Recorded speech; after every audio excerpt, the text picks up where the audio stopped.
You're stuck at home, you're bored. Fear not, there is a saviour. Hello, my children.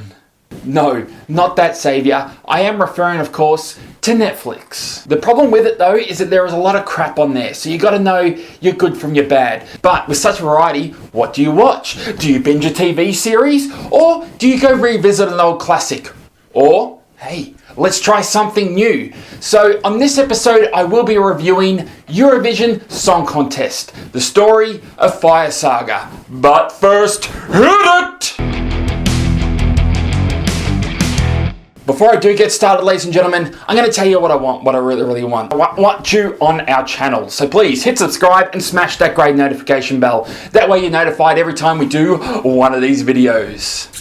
Alrighty, Eurovision Song Contest, the story of Fire Saga. Look, I'm not going to read out that title every time I'm referring to this film, so we're going to call it Eurovision for short.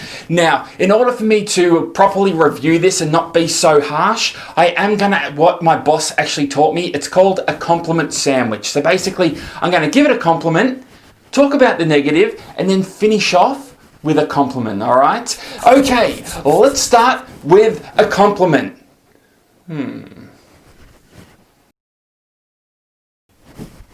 Okay, it is set in Iceland, and the cinematography, getting the whole Icelandic countryside, is very beautiful.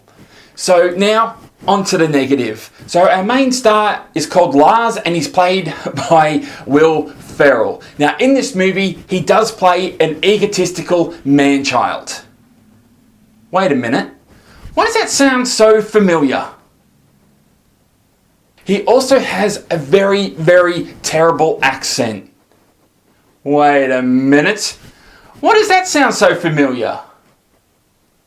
So the plot revolves around him and Rachel McAdams' character, who I am a bit of a fan of, but unfortunately her talents are wasted in this. Basically, they are Icelandic, they get into the Eurovision Song Contest by default, blah blah blah. Who cares about the plot? Because basically, that's all of it. There you go, I spoiled it for you. There is nothing new to this. It is absolutely 90 minutes of my life I will never get back. And I seriously will never forgive the makers of this film. This movie is labelled a comedy, but there isn't a laugh to be found, unfortunately. I'd call it a drama, but it's not serious enough to be a drama. My personal hatred of this film really stems towards Will Ferrell. Now, I know there was other actors in this movie, except for Will Ferrell actually wrote it. He researched Eurovision. He also freaking was the producer and worked on the soundtrack. He had a lot of hands in this festering turd of a movie. Step Brothers was a hysterical film. I saw it at the cinemas before it was mainstream. Yeah, okay. Step Brothers was a funny movie, except for you got to keep in mind, for every Step Brothers that's released, there's Zoolander 2, there's The Ladies Man, there's freaking Land of the Lost, Bewitched, Kicking and Screaming. Pretty much 1 out of 5 of his movies are absolute shit.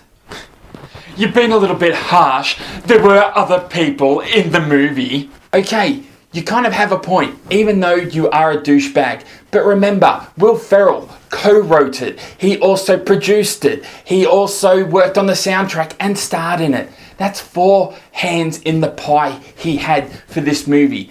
Let me break it down like this.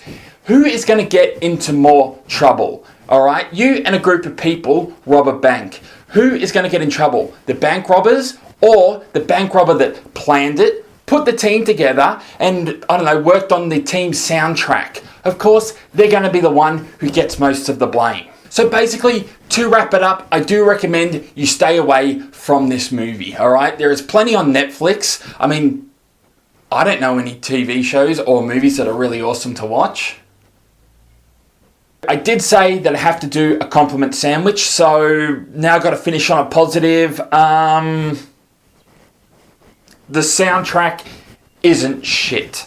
So, that's it. Watch the movie, don't watch the movie, I don't care. But don't say you weren't warned. Now, remember, JNewtz, Milton, and myself, we're releasing videos twice a week. We're here to entertain you. And please, subscribe. Hit that great notification bell. That way you're notified every time one of these videos is done. Plus, we want you on our channel.